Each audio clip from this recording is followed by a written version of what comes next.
Simraid YT, and today we're going to be doing the Doom Tower. Before we go into the Doom Tower, we'll just check out the Great Hall so you can see what levels I'm at on the Great Hall, so you can see what I can achieve, what levels in the game. As you can see, I've put a lot of effort into the Void at this stage and for the accuracy on the Void, but we're building yellows as we go along. The champions we'll be using will be Mother Cybele. She'll be going the lead with her because she gives additional speed of 24%. Her skills are Master of Dread.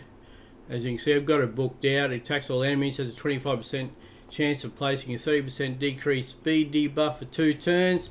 Her Soul Shepherd places a Revive on Death buff and a 60% increased defense buff on allies for 2 turns. And Uncanny Transfer.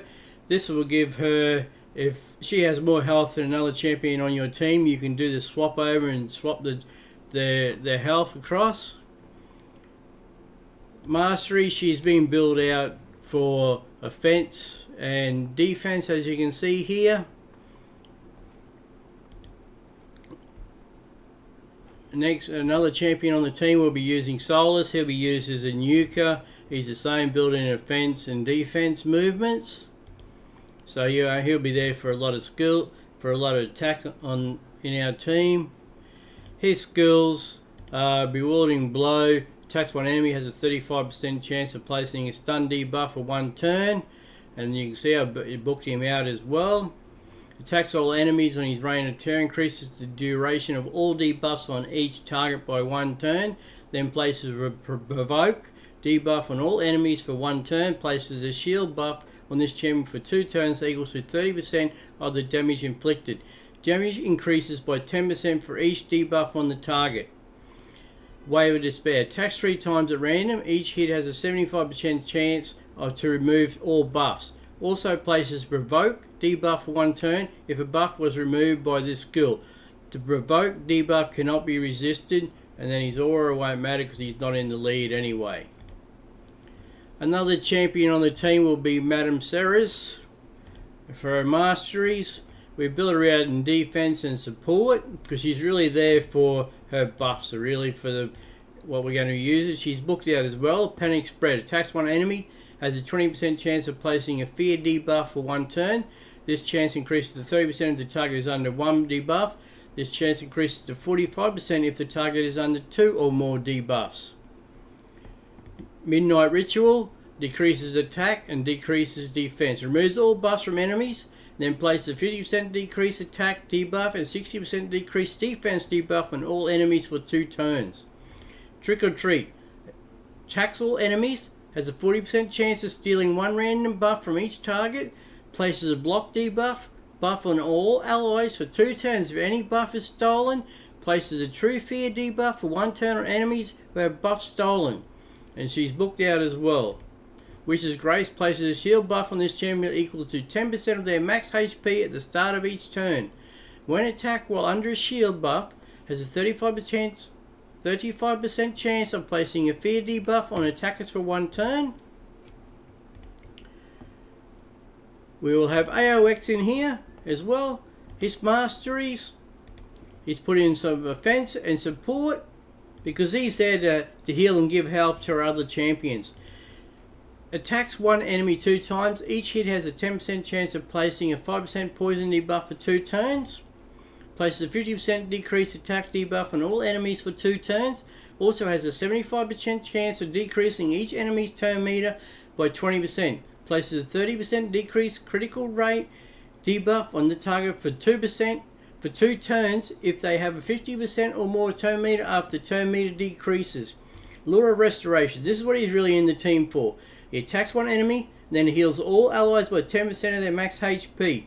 Heals each ally by an extra 2.5% for each debuff on the target, and I have him booked out as well. And then increases the duration of 2 random debuffs on the attacker by 1 turn when attack occurs once per hit. As you can see here, we have him up. Critical damage 79, but his crit rate's important to make it so his turns at 224. His accuracy is 224, so it's pretty good rate for at this stage. And then we have Royal Guard.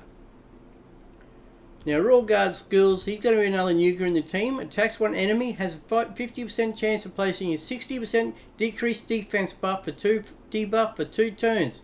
And you can see I've got him booked out.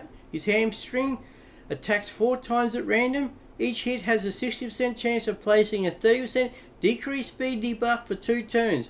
Each hit also has a 60% chance of decreasing the target's turn meter by 25%. But this is his most important one, is his takedown. Attacks all enemies, damage increases according to the enemy max HP. And you can see I've got the additional books on here. His masteries, he is set up under offense to give the additional attack and some support.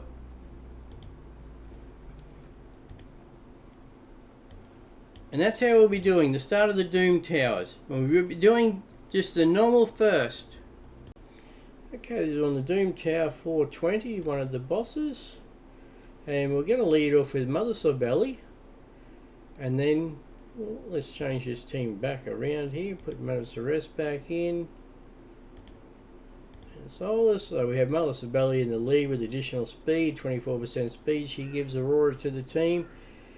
Madame Ceres or Madame Ceres, depending on which way you want to pronunciate it. She has buff debuffs. AOX as our healer for our other champions, and then we have Royal Guard and Solus as our nukers doing the damage for the team. So we'll get straight underway here. Mother Sibeli will lead off as she has the most damage. Pardon me, she has the most speed. And our champions, we don't quite have the team tuned for speed yet, is where it should be Mother Sibeli first and then Madame Ceres second, so she puts the buff debuffs up before our nuker champions go. But over time we'll get that sorted out.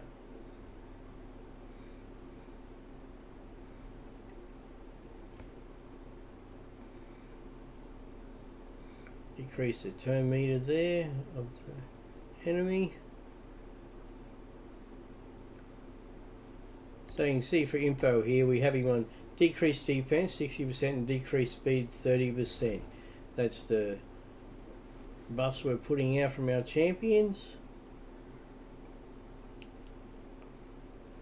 We've just got to wear him down. As you can see, we're slowly wearing him down.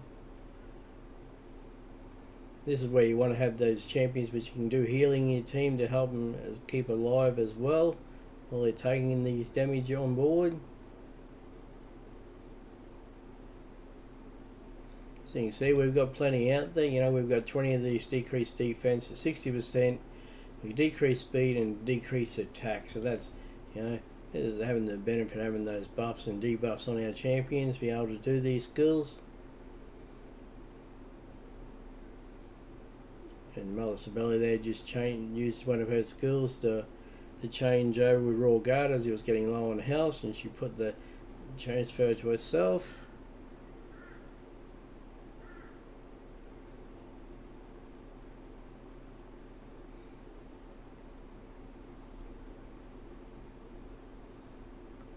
So if you like, you can always change over and go manual as well on your team. You know, you don't have to do it always all on auto. As you can see here, we can change it. We can choose which ones we want to do. But we'll just go back with auto. But you can, you know, if you want to, you can do that so you learn which skills your actual champions have.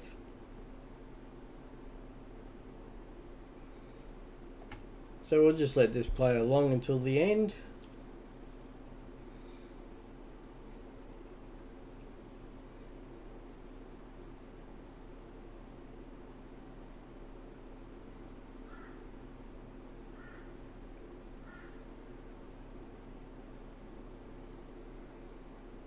Now some fights, it's not about speed, you know, you don't have to finish off a fight in 10 seconds.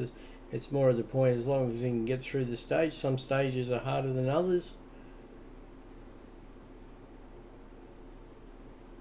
You know, you can try different champions out as well.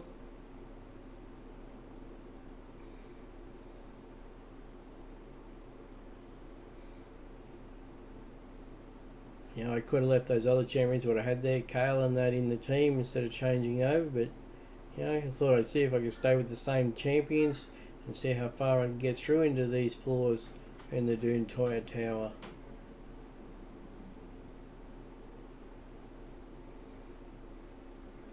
And as you can see, they're doing the damage. You know, they're getting the job done.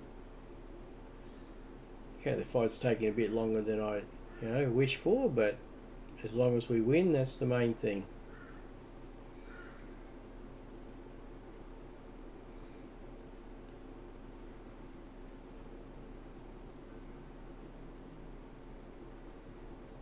We have Mother Sabelli there, she's controlling with the speed, keeping our champions alive. Mother Ceres putting her buffs and debuffs out. And then Solar's doing his critical damage. His nuke moves. As he is set up for critical damage, And